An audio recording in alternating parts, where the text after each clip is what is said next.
Hosted by Tony Gapperstone. Thanks for tuning in. It's showtime.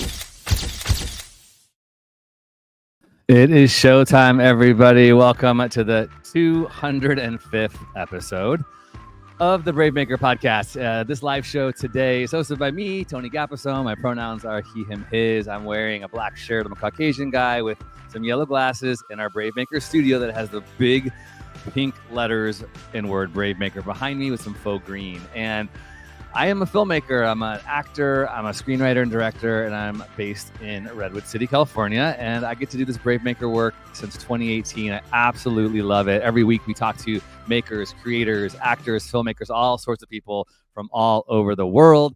And today my co-host is, for his very first time, Daryl Merkilo. What's up, Daryl? Hey. Thanks, Tom. Daryl is a friend of mine. He was a part of the Brave Maker Film Fest for our 5th year this year as a filmmaker, as a producer. We started talking. He's been circling around Brave Maker with his filmmaking skills. He drone operated on some projects I did.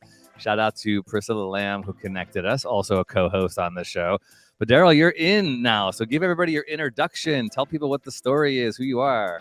Hey, thanks, Tony. So my name's Daryl Merkilo. I have a black background. I'm wearing a yellow baseball cap with white mogul letters because I'm a mogul. That's actually my friend's brand in San Francisco, Big Rich. Shout out Big Rich. I'm wearing a white t-shirt. I am, I guess, a mocha colored Filipino American with a sexy beard and lineup. But yes, sexy. I'm excited to be here. I'm excited to be here, Tony. Thanks for having me. Heck yeah. And Daryl's got like a killer smile and positive energy. So he fits right into the Brave Maker community. And I brought him in today for our special guest. Some of you know I was at CineQuest for the 2nd year in a row as a filmmaker. I've been attending for like 10 years as a watcher of films, as a lover of films. And I got to have my feature in last year, Last Chance Charlene, and then this year they had The Crossing Guard. But one of the things I love is anytime I can is slipping into the theater and watching other people's films, indie films. By the way, we stand with the writers and the actors who are striking. Fair deals, get your value. Let's see integrity in the entertainment community. This film we will talk about today is not connected to any struck company, but it's an indie film made by an amazing entrepreneurial filmmaker, I'd say, who also acted in the film. And we have the writer, director, and stars of No Right Way, Chelsea Bow and Ava Acres.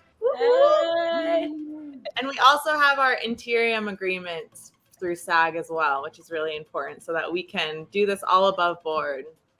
Thank you for saying that. That's awesome.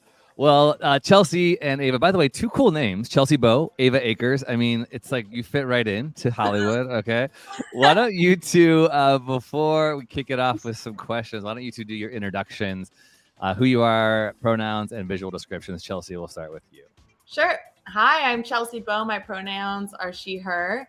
I'm here at the Paxeros headquarters, which is our company. My husband and I have a production company based in Los Angeles. I am a Caucasian female. I have lots of freckles. I have strawberry-ish blonde hair. I have some bright red lipstick on, sunglasses on my head. My background is some faux brick.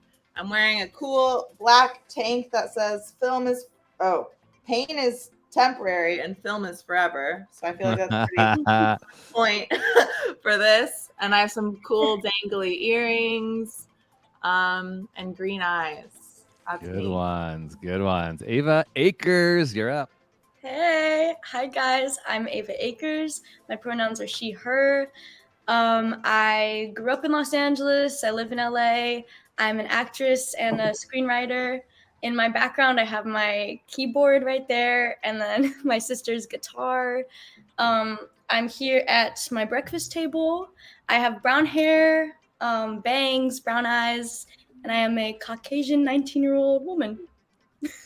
Right on, you two. And you played sisters in this movie that we're going to get to in a second. And Daryl has done his research. Daryl has like a ton of questions for you. So just get ready for a lot of introspective deep dive. Before we do that, I like to start off with the origin story, and then we'll watch the trailer. I want to hear your origin story. How'd you get into this business? I mean, Ava, you probably think you started when you came out of the womb. I think that's what I read somewhere. But how did you get into this business? Let's start with you, Ava. Oh, okay, cool. Yeah, I had an agent since I was 3 years old. So I've been an actress in film, television, voiceover since I was 3. It's just always been the only thing, like filmmaking in general has been the only thing that I want to do for my whole life. So I feel so lucky, so blessed that I've been doing it for my whole life already. And yeah, that's basically how it happened. I started at a youth theater program literally when I was like 2 and 3. And then somebody there was, I think, talked to my parents, and they're like, oh, your girls are having so much fun in our program, like maybe you should see if because I have an older sister that's with me, and she was like, maybe you should see if your daughters want to go get an agent and try commercials. And we did, and I filmed a commercial when I was 3. It was my first set I was ever on, and I was just like, what is going on? This is so cool. And these giant cameras and these cranes, and I actually remember it too. And I was just wide-eyed. I felt like I was at Disneyland. And that's really what it feels like every time I'm on set. It's my Disneyland. So yeah, I love it. I think we kind of agree with that. That imagination, that sense of play gives us such life. That's great. 100%. Chelsea, what about you? What's your origin story? Okay, born in Los Angeles, so kind of and a lot of my family is in the film industry. So I grew up on set as well in a different capacity. My dad is a first AD. My mom was a script supervisor. I have my aunt is a first AD. My cousin's a DP. My great uncle was a director for commercials. So it's kind of a home for me as well. My dad would like plot me in the hair makeup trailer and the crafty trailer, and I would be set for the day. So definitely, grew up. And then I did a lot of theater as a kid as well. I always wanted to act as a kid, and my dad tried to keep me away as long as possible because he saw, the industry, how it affects kids. Ava, I feel like, is an anomaly, but he tried to keep me out. And then my mom was kind enough. My mom and my stepdad kind of moved into the suburbs when I was in junior high school, but she drove me down to LA so I could do comedy improv at Second City when I was a teenager. And I did like the teen troupe at Second City. And then I did the Groundlings in college and went all the way up through the writer's lab. But then I put aside acting and performance. When I applied for college, I applied to both theater and film schools. And I was like, I'm going to let the universe decide. And I got into film school. So from there, I kind of put acting aside and focused on directing, which I also did in high school. I directed theater in high school. I got there was like the student director position I applied for, and I got it. And I directed my own play my senior year that did really well. And so then I went to film school at Loyola Marymount University. There I met my husband, who was a year younger than me, but he was also a film student. We met in a theology class, so God definitely brought us together. And and then as soon as we graduated, we started our production company and hustled and made commercials. And that's kind of how we pay the bills, is producing, directing commercials. But we want to do more narrative stuff. So that's where we are now. We've produced 3 other features before No Right Way, 1 documentary, and 2 other improvised narrative films. And this is our baby. This is our first one that's just solely ours. So that's how I got to where I am in this moment. Woo, good. I love it. Congratulations on all. Okay, well, we're going to take a watch. And if you're listening to this podcast on the audio, you'll be able to hear it. But you can also check the show notes for the link to the exclusive, just dropped No Right Way trailer that premiered, had its world premiere at the Cinequest Film Festival. Take a watch. How is this not meat? It's junk food. It's slimy. You eat shit from Taco Bell. That's slimy. What is that? It's kombucha. That's so wrong. Okay. Why are you here? Child Protective Services called me and said I needed to come pick you up. Why? You've been living without power, Georgie? Like, that's kind of a big deal. The quicker you actually get through this checklist, the quicker your kids come back to you. How long should I pack for? Oh, a couple days. Yeah. Georgie, pack for about a month. What? Dad, they said that she was going to go to foster care if we didn't do something. Harper, you don't want to get dragged into this. Just go home. I'm not just leaving her here.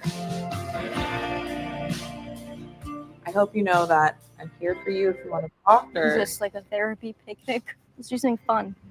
Okay. I have to say, it's been really nice to have Georgie in LA. For the first time, Georgie and I are really getting to bond. You're literally the lamest. Ew. We got to do something, Dad. Like, she actually needs us for the first time. So I think that we should go after custody. You can come in here and be a weekend mom, but this isn't just instant mother, just add water. You got to show up every single day, whether you feel like it or not. Custody papers? Wait, what? You fucking I fucking hate you! My children were just taken away from me by you. That was your decision to put them in that house with that man. So how the hell are you supposed to protect them? You don't have kids. You have no fucking idea what it's like to be a single fucking mother. You have no clue.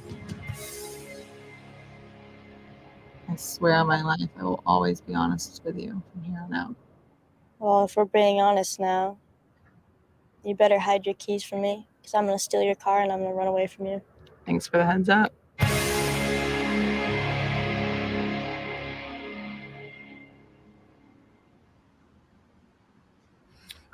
Yes. All right, Marquila, take it away. I know you're itching. Go. First of all, I love the movie. The story, because I think we'll get into that later, was beautifully written, Chelsea. But Ava, you killed that role as George. You were amazing. And my first question is going to be for you, Chelsea. So I actually grew up with some friends, a similar upbringing as Georgie. And so my question is, was her family dynamic with her mom and her brother, was any of that based on a true story? Yeah, so No Right Way is loosely inspired by my half sister and I, Alana, and she is also a force to be reckoned with. And so yeah, she grew up in Vegas and was taken away from her mom at 13 for a year. She had to come live with my dad. And yeah, I took her out to her friend's funeral. So there was actually 4 boys who were hit by a car, and 3 of them passed and 1 lived. And 2 of them were brothers. So just really devastating. And when I took her out to the funeral, we stayed with her. At the time, she did have this really close knit relationship with these girls who had a big family. And they were neighbors down the street and went to school with her. And she basically lived there. And I think even for a time during when she was taken away from her mom, I think she did at one point stay with them for a couple months. So yes, it's definitely loosely inspired by people. Thank you for sharing that. It's one thing that I think we filmmakers can do so well usually is take our life and process it through our art, which isn't always easy. You said off recording the podcast that this has been a 3-year process of doing so. This is your directorial debut. That's a big deal. So I just want to like seriously applaud you. Congratulations. The journey is documented on Instagram, and I've kind of been like stalking all of the different things. You can find the film at No Right Way Movie on Insta. You had your premiere at CineQuest, but before we get to the nitty gritty of some of the acting, just as the writer and director, I would love to just hear, you've done commercials, you've done, other shorts, you've produced features, but this is your first feature you directed. What are some of the things you're taking away going, oh my gosh, this was great, this was hard, I'm going to do this differently on my next? What are some of those kind of high level bullet point things you learned along the way as a director? Lots of things. Very good question. So yeah, I definitely have to say, yeah, it was a journey. I worked on so it's an improvised movie. I know we haven't totally mentioned that yet, but I worked on the outline of the film for about 3 years. I reached out to my sister like 2 years after we had experienced some of this stuff and said, hey, are you down to kind of work with me on turning this into a movie script? And she was, she talks about it now. She says, it was definitely emotional for both of us, but especially her to kind of bring back some of these really traumatic, experiences. And I'm so grateful she was willing to do it with me. And yeah, so the first draft of the script was really true to home of like what happened. And as I gave it to people, they kind of gave me some feedback and said, yeah, we need your character to be a little bit more like proactive, less things happening to her and her making more decisions. So we combined characters and made my character more proactive, and it became what it is now. And okay, so as far as what did I learn, directorial debut, I learned a lot. So the first narrative feature that I had produced was alongside Joshua Leonard. It's called Fully Realized Humans, premiered at Tribeca during COVID, not a good year to premiere a film. But it's also an improvised film, and that film was like this little tiny crew. I think we had like 10 people on set, and it was friends and everyone worked for free, and it was really beautiful. And I ended up editing that alongside. I edited it, and then Joshua ended up jumping in, and next thing you know, we're co-editing it. So I co-edited it with the director. And because that was also improvised, I learned a lot just being next to Josh. And he is very like, I don't want to say OCD isn't the right word, but like meticulous. Yeah. He's a very meticulous person, which I learned a lot from him, and just through that whole process of like giving it out to people, getting notes from people, how to take notes, how to put emotion first, even though, you might have envisioned it one way and like, oh, but, we get so caught up as filmmakers with continuity and stuff like that, when in reality, the audience really isn't paying attention to that stuff. They're paying more attention to the like emotionality of things and the way things feel. So that was like a big moment in my film where like a ton of stuff in our movie hit the cutting room floor and will never see the light of day. And that decision came from me learning in the post process to just kind of get to like the core of the story and not convolute it with anything else. And to forget, like I literally switched scenes around, continuity, like outfits to me and my wardrobe person were like cringing because we're like, oh no, her hair in this scene, and you know, but like it's fine because nobody notices. So that was like a big lesson in post. I'd say that's one huge thing I learned. And also just writing a story that's like, you know, loosely based on real people, like that was a lot more emotional than I expected it to be. But I don't regret it for a minute. And I think, you know, it's brought me and my sister closer and has opened up conversations for other people to share and bond because of us sharing our story. Amazing. I know that was a long-winded answer. You got it, Daryl. You're next. No, we like these. We learn. I'm learning. Why do you think I have this podcast? I want to help promote stuff, but I also want to learn too. So I hear you say let go more in the post process is one thing I will take away from that. Yeah, exactly. Go ahead. Oh, I was just gonna say, yeah, really paying attention to like the feeling of things versus like worrying about continuity or, oh, they need this specific detail for this thing. It's like the audience is so intuitive and they pick up on so much. Yeah, that's my sister, Alana and Ava on set. Watching playback. Playback, yeah. Wow. So yeah, I think trust your audience is a huge thing, and like lean into like the emotion, get to the point, cut out any of the like, yeah.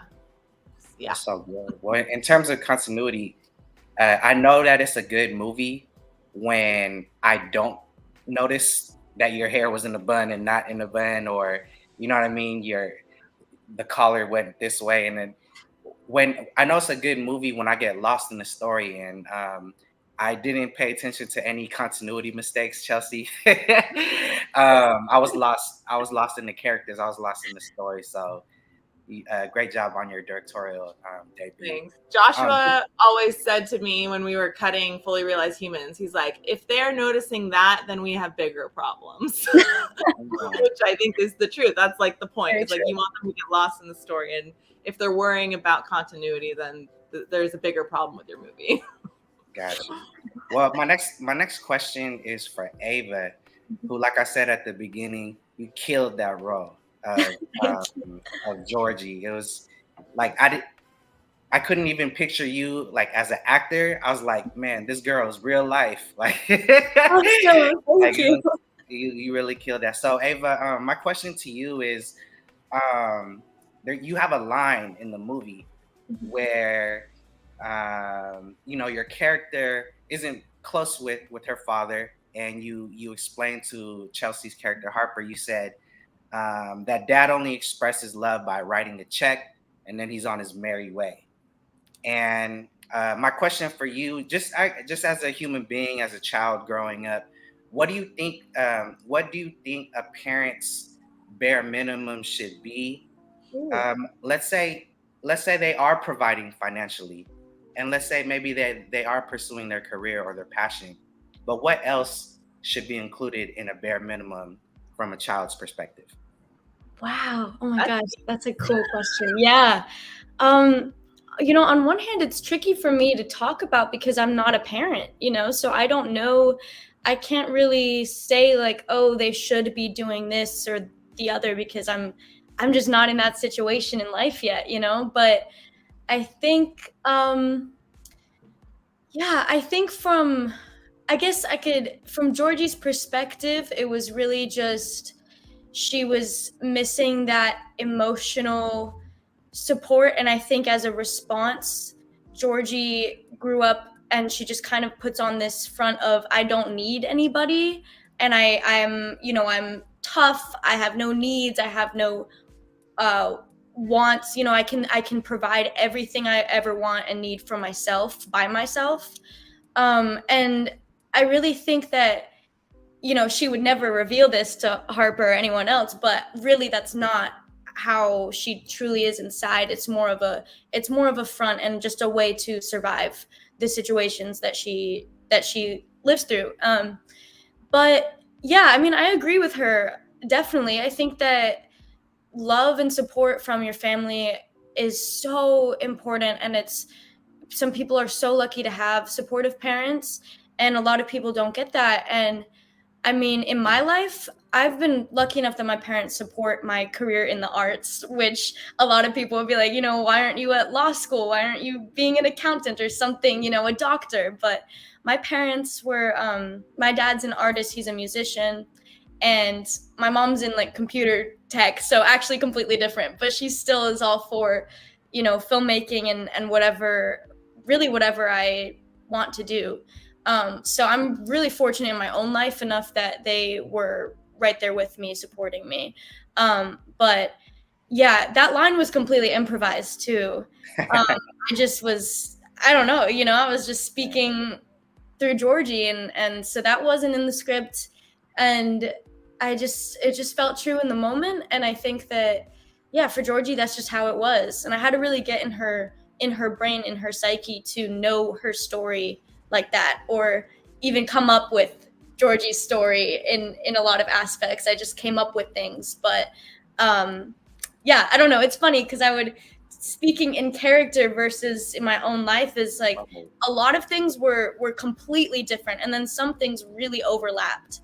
So it was fun to play around and to figure out how to extend my imagination as an actor and really believe that I am Georgie. I am, you know, in this situation, like my dad is named Mark, my dad is overseas. Like I really kind of gaslit myself into like thinking that this is my full reality. And I just lived like that for the, you know, 20 days of filming, or however long we shot for. I barely talked to my real family. I told them, I was like, you guys, it's not, you know, don't take this personally. I just need to, I can't. You guys love me too much. That's not good for my character. I was like, you guys, like, don't check in with me. Like, oh, wow. You know, they knew I was fine and having a great time. But I was like, I can't come over for dinner. I can't hang out. Like, I need to just be in this moment now. So, Ava, how much of that imagination did you stretch as an actor was mixed with? I saw that you were on set with Anna and Chelsea, if I'm not mistaken. Based off of, correct? Yes. So I guess in just one sentence or one big takeaway, what was one of the things that you may have extracted from Chelsea's sister in real life that helped you infuse that into Georgie?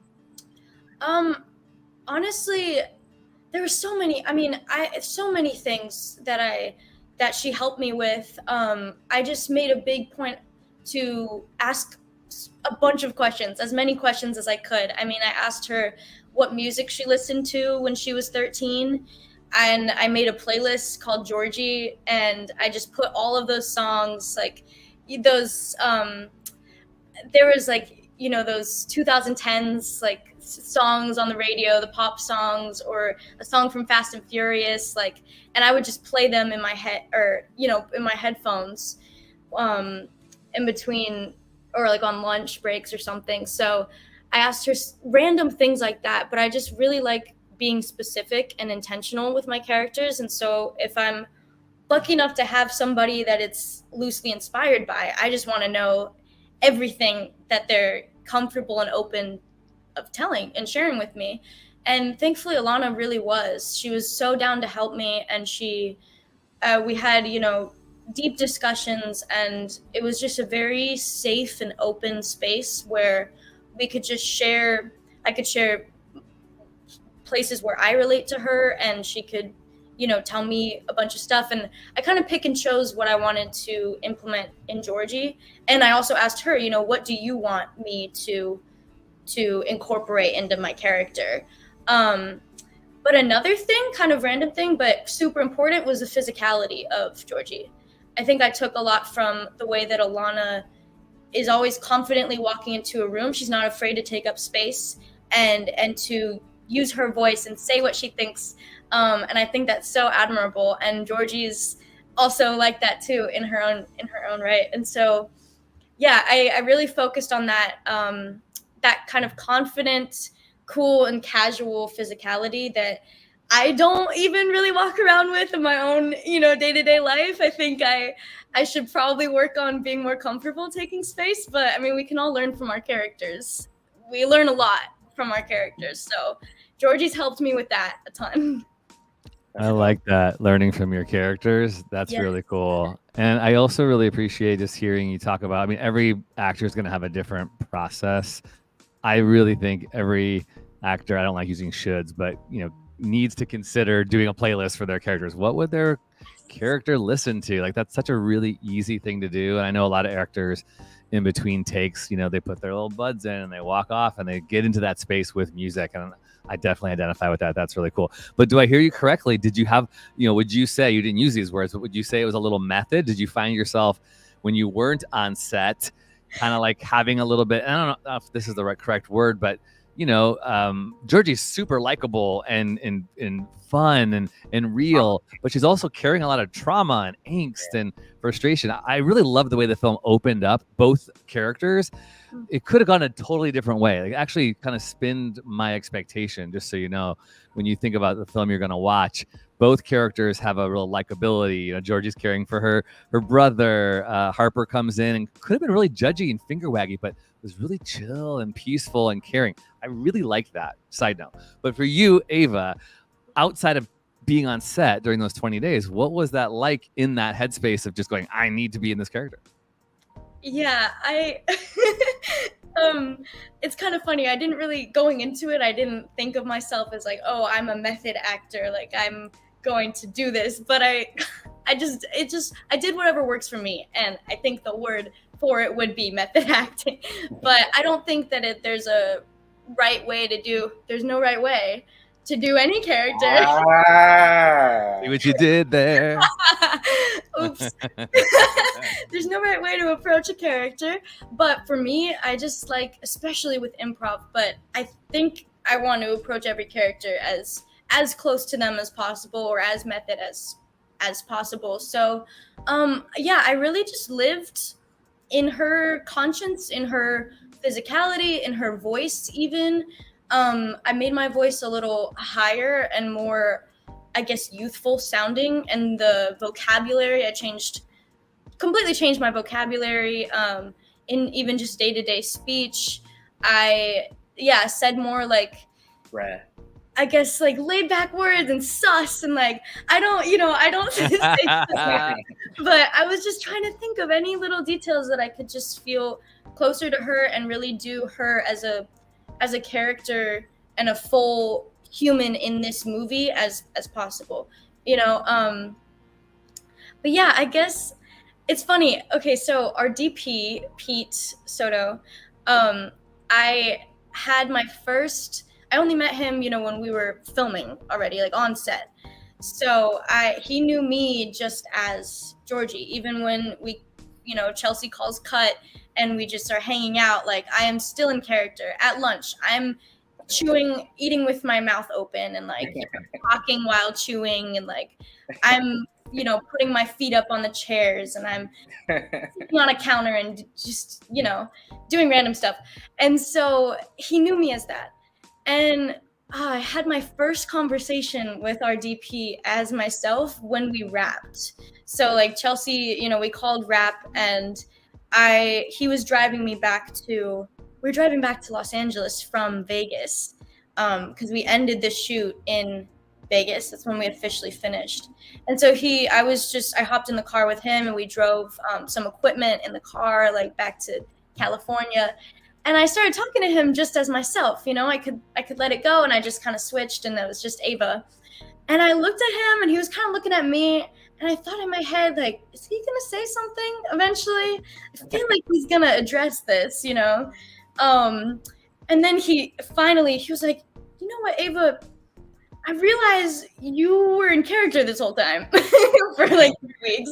And he was like, I feel like I'm just now meeting you. So it's nice to meet you. And he, you know, like shook my hand or something. And I was like, it's nice to meet you, Pete. Like, you're great. So That's commitment. That's commitment, Ava. Yeah, thank you. I feel like, you know, whatever works for you. But I just felt like I couldn't really do the story justice, and I couldn't really tell her perspective if I didn't just go fully in. So that's what happened. Ava was a complete professional. I mean, obviously she's been acting since she was 3, but you know, we did long, 4-hour calls for multiple days going over the scripts and the story arcs of each scene. And even on set, she'd have her script with her. She'd be taking notes, like I'd go in between scenes and be like, okay, for the next scene, like these are the beats.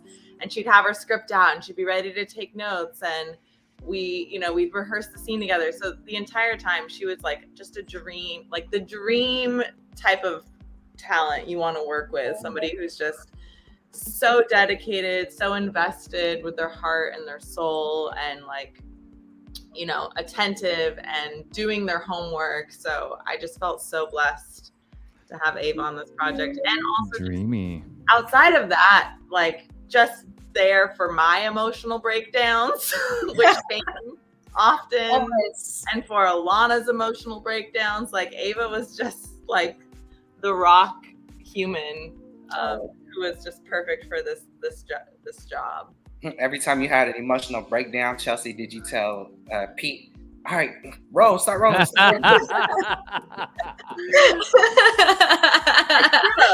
I did. You had some really beautiful and moving and believable, which obviously you want acting to be believable, but that's a good word. I would say it was believable. You get lost in it. And yeah, very impressive work, both of you.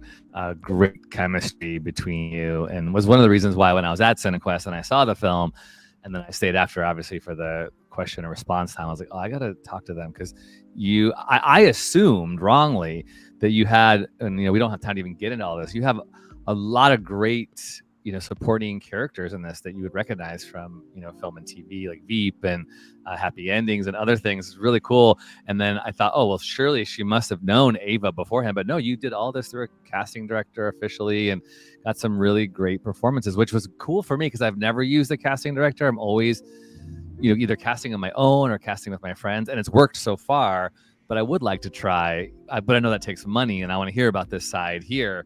Talk about a little bit more about the behind the scenes of the making of it and getting the money. I believe you're still raising money for it. So Chelsea, talk a little bit about that side of the business end of making a feature and getting people paid, and what your hopes are for next. By the way, this is episode 205. If you're just tuning in on our channels live, I'm with Chelsea Bow, who's the actor, writer, and director of No Right Way feature film, just premiered at CineQuest, and star of No Right Way, Ava Acres, with my co-host Ava Acres. Chelsea, go for it. What you got? Sure. So, yes, we hoped that we would have some investors come in and be like, we're going to fund this thing for you. And that didn't really happen. But we did have Sean's uncles and my aunts both invested in the movie, which helped it kind of get off the ground, which helped it, allowed us to hire a casting director and do some of like that initial legwork. But we just, we were like, we have to do this. We have to make our own film, because if we keep waiting around, it's never going to happen. So we just did it, and we had some money from making commercials and branded content and whatnot, but ultimately we, put a lot of stuff on credit cards, and we have experience of running payroll, and we have this beautiful community of filmmakers here in LA that we use quite often for all the commercials and film shoots that we do. So we tapped into that community. We paid everyone. They knew that this was an indie film, so the rates weren't their normal commercial rates, but people were willing to come out, and we were so grateful. And the interesting thing about this is that we originally posted this job as a modified budget for SAG, and that's what it got posted for casting, because we were expecting to have a bigger budget, but we ended up only having like a ultra low budget. But because we had posted the roles via casting as modified low budget, which have a specific rate with SAG, we ended up honoring those, even though our budget ended up being a tier lower. So all our SAG cast got paid MLB rates, even though we had a ULB budget. Got it. And I think that helped us get the quality of talent that we had. I think that's why we had such incredible talent. I don't know if they would have submitted to the project if it was, you know, a lower tier. So I think it's, you know, talent. That's one thing is like I've learned just from directing commercials is your talent is so, you know, writing first, then once you casting is the next thing that really helps bring your project to life. And it's got to be good. I mean, like that, the chemistry, the performances, as soon as it's not, it takes the audience out. So that's the little backstory. And so, yeah, so now we're technically the film is done, it's premiered, but there's still a lot that we're still need to pay for, a lot of credit card bills that we've expensed this project onto. And you know, we want to go travel. We want to go be at the festivals and do the Q&As and meet the people. So there's definitely still things that we're paying for. And that's why we're crowdfunding through GoFundMe right now. And if anybody sees the trailer, sees the movie, wants to donate, you know, we're still funding, we're trying to fund money. And for every person who donates, I'm doing dances of gratitude. So if you donate to No Right Way, pick a song, pick your favorite song, or if you want to embarrass me, pick an embarrassing song, and I will dance to that song in gratitude for your donation. So that's what's happening on that front. And that's how we're helping fund our movie. Yes. I just have to say, this is a really great example for filmmakers is get creative with how you raise your funds. Do it however you need to do it. If you're good at dancing or if you're not, just find a way to make it appealing. Asking for money is a part of filmmaking. You cannot get around it. But if you can make it fun and interesting and creative, you just might see that money come in. So I loved seeing that on your Insta. This whole, there's like tons and tons of videos of you dancing around, and you have a Full House remake with the whole cast. I mean, it was just super fun, really creative way. So if you're listening to this right now, in the chat below, there is the GoFundMe link that you can go ahead and support. Or if you're watching this or listening to this later, it'll be in the show notes, and you should follow along for Ava and Chelsea's career just in general for what they're doing. It's amazing. Thank you, Tony. Yeah. Well, Daryl, you have any like really important questions you got to get out before we end this conversation today? We didn't get to half of the ones that we sketched out, but what you got? Right. No, because we had real conversation. Good. That's right. Yeah. No, I mean, do I have time for one each? All right, cool. On the subject of production, the fact that you and your husband run your company, right, Chelsea? How I would say, how important is it not to just have a partner in the business, but just a partner who supports you? Let's say, for example, I'm a filmmaker, not me personally, but anybody out there. Let's say someone's a filmmaker and maybe their partner has a computer, tech job, or is in pharmaceuticals, or is whatever, but they still support their partner as an actor, as a creative, as a filmmaker. Just how important is that for your energy and replenishing as a creative, to have a supporter that's not only supportive, but is also, building brick by brick your company with you? Great question. Thank you for asking that, Daryl, because although Sean isn't on this podcast, he definitely deserves the recognition, because I don't know. I mean, I told him earlier today, I was like, I don't know how I would do this without you, because really, he's the business behind our business.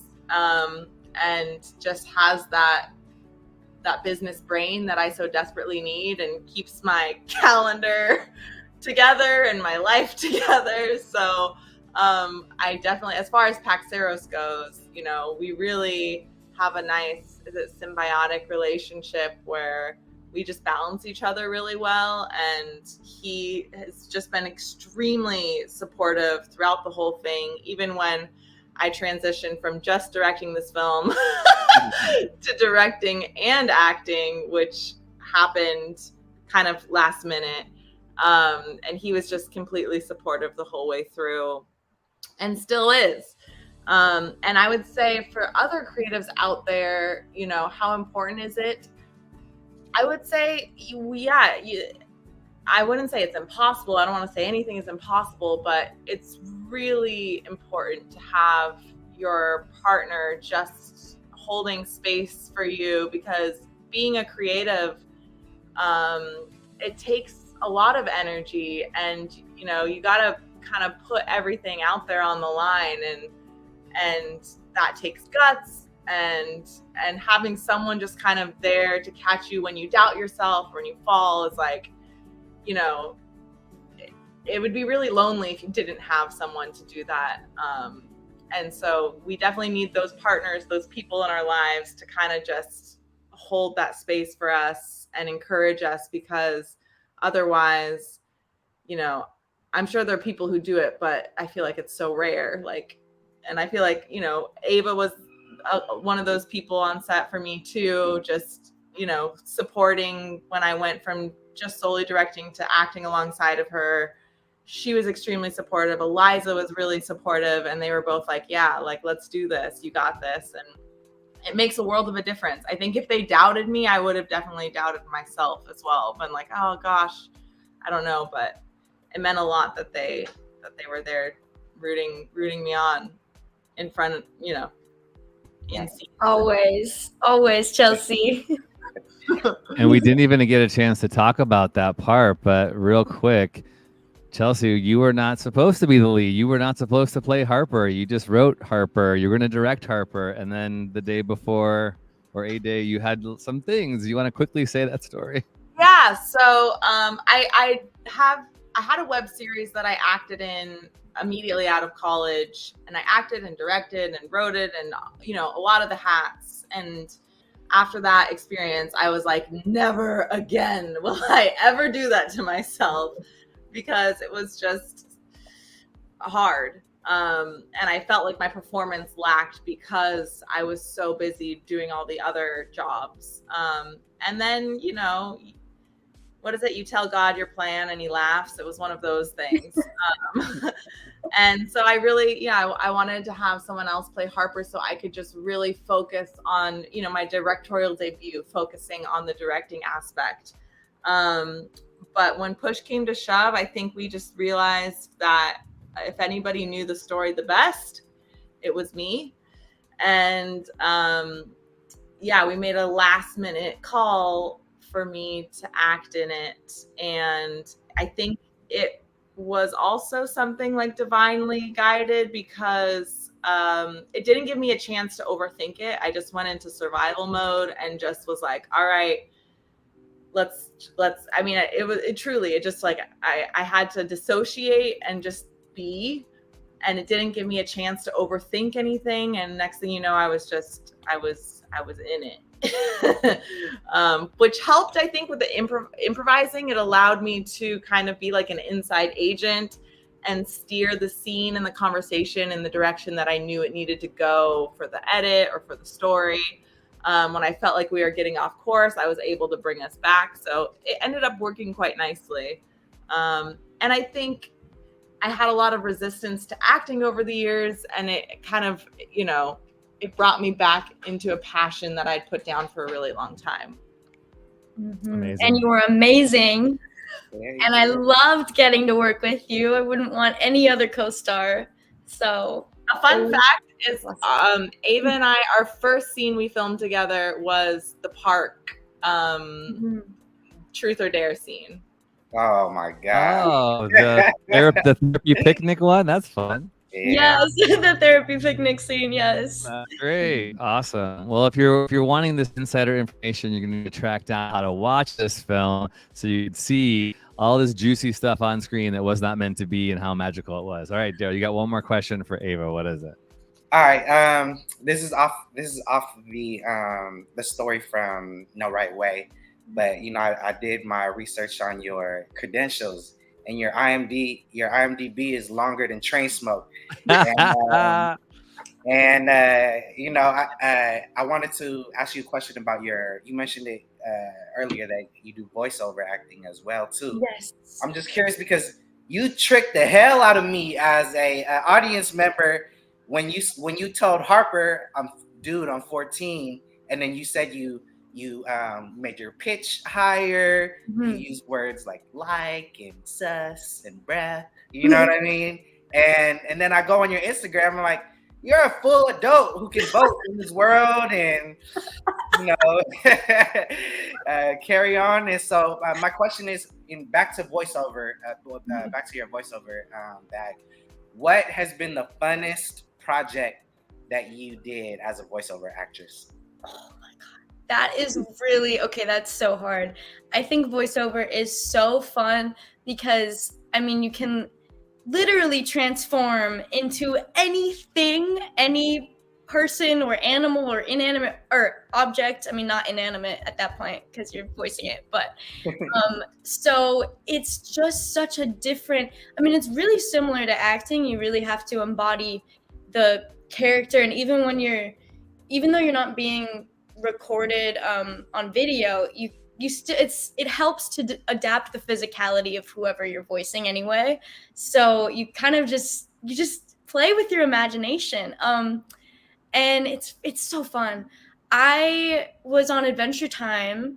I've done multiple episodes on that show. I play young Marceline, and then I also play a character called Jamaica, who is she was kind of involved with Lemon Grab in a couple episodes and kind of messing with him. She was part of a gang called the Pup Gang. So she was really tough and cool. And then young Marceline, obviously, I had to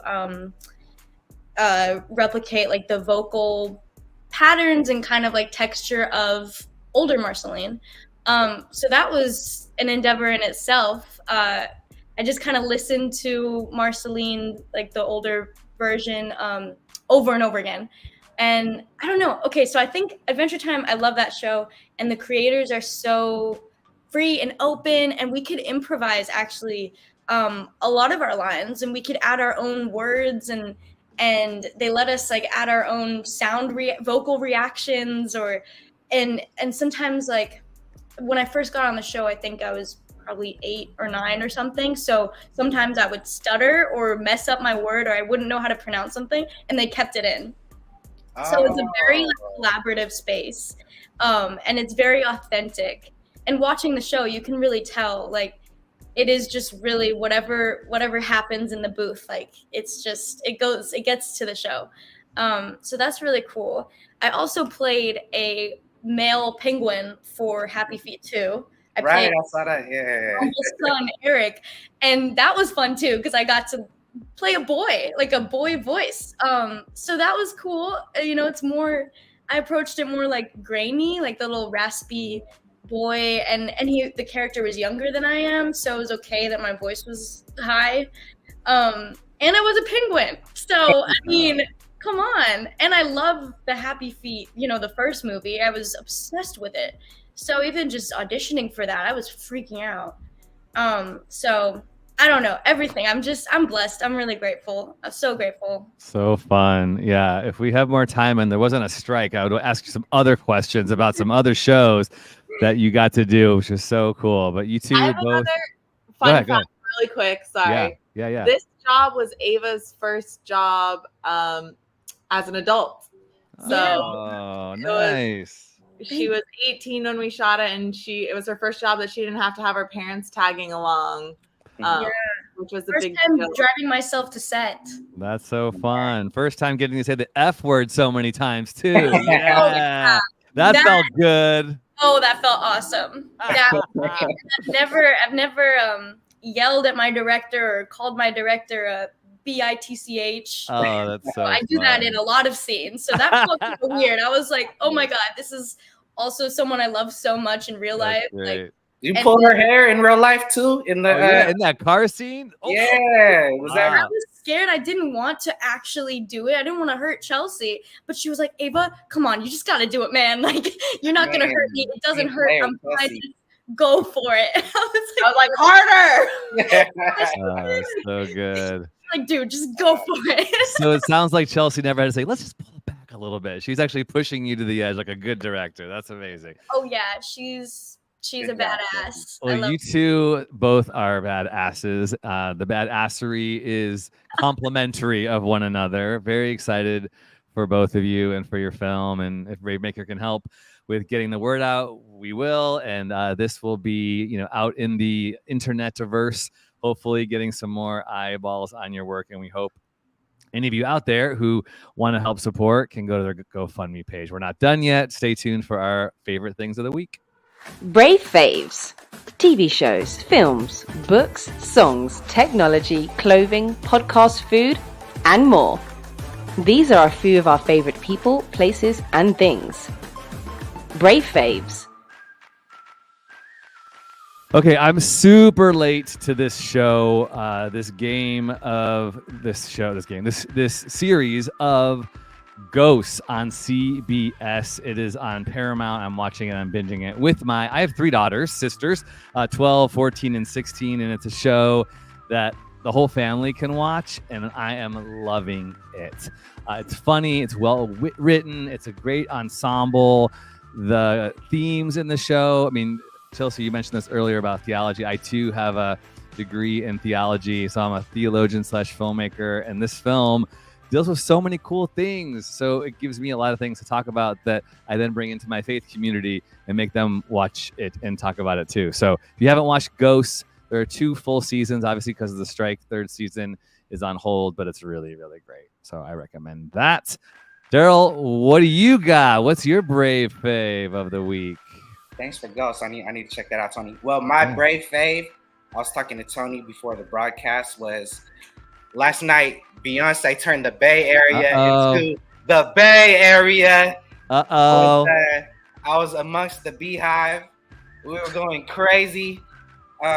Jay-Z walked within like 2 feet of me, very swiftly and with heavily guarded security guards around him. So that didn't happen. But my favorite part, my brave fave was seeing Blue Ivy Carter performing on stage, because I have a daughter myself, and to see the love child of 2 creatives, you know what I mean, Beyonce and Jay-Z's freaking daughter performing on stage, it was such a beautiful, surreal moment to me. So that was my brave fave, Tony. That's a good one. All right, Chelsea, what's your brave fave of the week? My brave fave is something I've discovered. I'm not a coffee drinker, so I either drink tea, like I drink a lot of tea, matcha or chai. But the new thing that I just discovered, that my husband helped me discover, is a matcha chai. So you can get this at Starbucks or you can make it at home, but you do matcha with chai. Like at home, I do like matcha powder and mud water because it kind of has like a chai thing happening, or with like a chai tea bag. Or you can get it at Starbucks. You can get like a chai with like scoops of matcha in it. And I mean, it's life-changing. It is so delicious. Sounds good. I need to share it with the world. I told my aunt about it, and she texted me today, and she's like, okay, I tried it, and you're right. It blew my mind. So I have to get that out there. Good one. That's the first time we've heard that on the show, so that's good. Fun fact, Tony, is I worked with Utkarsh from Ghosts on The Drop. Oh, that's awesome. So incredibly talented, really good at improv, obviously. Right on. And he's so if you don't know the show, he's like one of the main guys on it. So yeah, definitely check it out. Cool. Ava, what you got? I have been dancing a lot lately, which I used to dance. I mean, I've done classes in ballet and tap and jazz funk, and hip hop, but I stopped for a while, especially during the pandemic years I didn't go to any dance classes. But lately I've been line dancing. So that's like a Western, like country cowboy dancing style. There's like waltzes and the cowboy cha-cha. So I've been learning that. I've been taking heels classes, which is pretty different. It's like very kind of more feminine dance and you're in high heels. So I'm learning how to do that. And then I've been doing jazz funk, which is also super fun. So I've just been on a little dancing craze lately, but probably inspired by Chelsea and all her dancing videos. But she doesn't even need classes. That's all freestyle. That's crazy. You're actually really good. So if I make a donation, do we get to see a line dance potentially? Oh, yes, like yes. Cotton Eye Joe. That's all I can think of. Is Cotton Eye Joe a line dancing? I think it is, or Electric Slide or something like that. Electric Slide. There's a lot of like, Morgan Wallen songs that I like in my line dancing class. I learned to those, or Luke Bryant or something. I don't know. I didn't even listen to these people before these classes, so I'm really learning a new thing with music and dance. So I'll make Ava come out and line dance with me. Okay, yes. so is it like, I mean, you don't want like $1 for a line dance, but like $50, like that's a good, I mean, what's worth your time? Like what kind of donations are we talking about here? I tell everybody because I know everyone's in different financial positions. Yeah. So honestly, I've taken donations as low as $5 because that's all, that person People can give. Yeah. Yeah. And that's fine. I think every dollar helps. So Yeah. I'm going to give $50. Okay. So you got $50 coming from me today.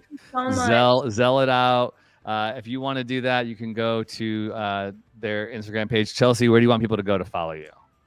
Yeah. At Chelsea Bow, but broken up with periods. So Chel period SEA period Bow. Chelsea Bow. And Ava, where do you want people to follow you? No Right Way Movie and follow me through that too. Sorry. No Right Way Movie on Insta. Chelsea or Ava, where can people follow you? You can follow my Instagram at Ava Acres. It's AVAACRES all together. And I think my Twitter is the same thing. All my social media is I'm just at Ava Acres. Easy peasy. Daryl, where can people follow you? At Merquillo, MERQUILLO. Y'all got really good names. I'm Tony Gapistone, and you just got to sound it out. It's Italian, but you'll find me. I'm out there everywhere. Tony Gapistone, eh? How you doing over there? All right. Let me just say thank you to all of you. We went a little bit long today, but this is good because obviously we could have talked way longer with these cool cats. But I want to say thank you to our team, our producer, Amy Cohen, also Jessica Musgrave, who's been co-producing the show over the past couple of weeks, and intern Jessica Cohen, who takes this show and turns it into video clips and puts it out on Instagram, and our social media producer, Carrie Alley. This week, I did it because things kind of came together last minute, and this is why I don't do it. I got a text from Amy saying, Tony, you posted that this was happening in March. I'm like, oh my gosh. So thank you, Carrie Alley, for making this job easier for me and taking it out of my hands. And then Barnell Amos, who does our editing for the audio version. So if you're watching this, you can actually listen to all 205-ish episodes on all of the podcast apps that are out there because of Barnell Amos. Please follow us on our YouTube channel, bravemaker.org. And here's the deal. We are a nonprofit. We exist because people give us donations. We have 33 people who donate anywhere, like Chelsea was saying, from $1, $5, $50 a month. Helps us pay for our streaming platform, our equipment, our insurance, all that kind of fun stuff. And our film festival that we do every single year is only possible because of people who give. So we'd love to encourage you to go to bravemaker.com/donate to do that.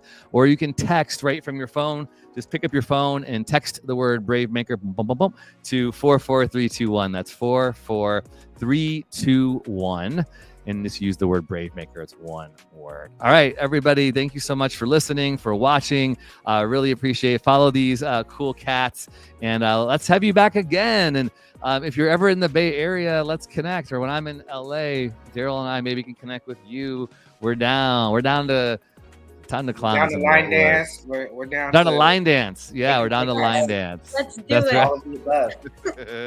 We would love that. Thank you so much for having us, Tony. Heck yes. Yeah, So thank glad to you meet guys you. so much. Don't go away. We want to grab a quick snapshot, but everybody else, we'll see you next week. I have another CineQuest film called East Bay. Y'all actually won one of the feature filmmaking awards this week at CineQuest. So the filmmakers from East Bay will be with us next week. So don't miss that. Same time, 3 p.m. Pacific time on all of our channels on Thursday. Brave stories change the world, and you are the story. But everyone, don't go away. Bye.